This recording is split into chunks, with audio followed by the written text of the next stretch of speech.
হৃদয়ে রক্তক্ষরণ হচ্ছে। আহলুস সুন্নাত ওয়াল জামাতের উপরে যেইভাবে পূর্ব পরিকল্পিতভাবে অতর্কিত হামলা চালিয়ে আমাদের সুন্নি ভাইদেরকে রক্তাক্ত করেছে, সেটা মেনে নেওয়া যায় না। আমি আমার জীবনেও কোনো অন্যায় দাবি নিয়ে মাঠে নামি নাই। আমি যখন কোনো মাঠে নামি, মনে করবেন যে আমি যৌক্তিক দাবি নিয়ে মাঠে নামি।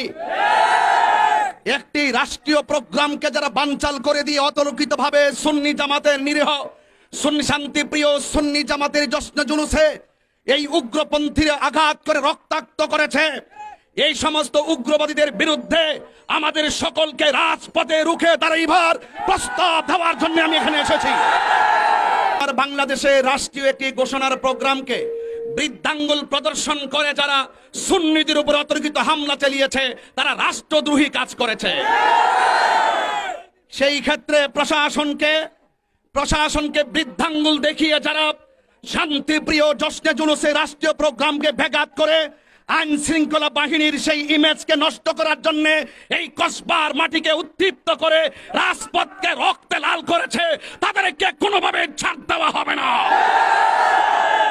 এবং আমাদের অসংখ্য মানুষ রক্তাক্ত হয়ে এই মুহূর্তে কুমিল্লা এবং ব্রাহ্মণবাড়িয়া হসপিটালে মৃত্যুর সঙ্গে পাঞ্জা লড়ছে। এবং আমরা সেটাও শুনেছি, আমাদের অসংখ্য কর্মীদেরকে থানায় নিয়ে যাওয়া হয়েছে। আমরা দেখেছি অনর্থক এক শ্রেণীর উগ্রবাদী আমাদের মীর সফিউল্লাহ ভাই সহ আরো ইমন সহকারে একজনকে রাস্তায় পেয়ে অনর্থক বিনা কারণে তারা আক্রমণ করেছে। সেনাবাহিনী তাকে উদ্ধার করে পুলিশ প্রশাসনের কাছে হস্তান্তর করেছে। কিন্তু আমরা আজকে সারাটা দিন অনেকভাবে চেষ্টা করেছি সফিউল্লাহকে থানা থেকে আনার জন্য, কিন্তু আমরা কোনো রেসপন্সিবিলিটি পাই নাই।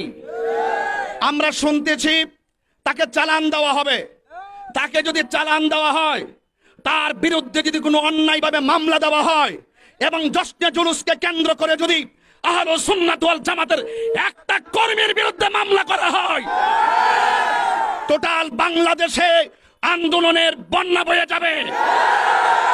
টোটাল বাংলাদেশের রাজপথকে অস্থির করা হবে। এবং যতক্ষণ পর্যন্ত মীর সফিউল্লাহকে মাগরিবের আগে মুক্তি দেওয়া না হবে, এই রাজপথেই মাগরিবের নামাজ হবে, রাস্তাঘাট বন্ধ করে দেওয়া হবে।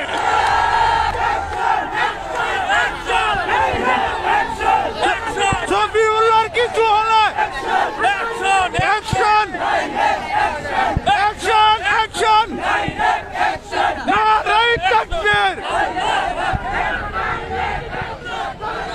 শোনো।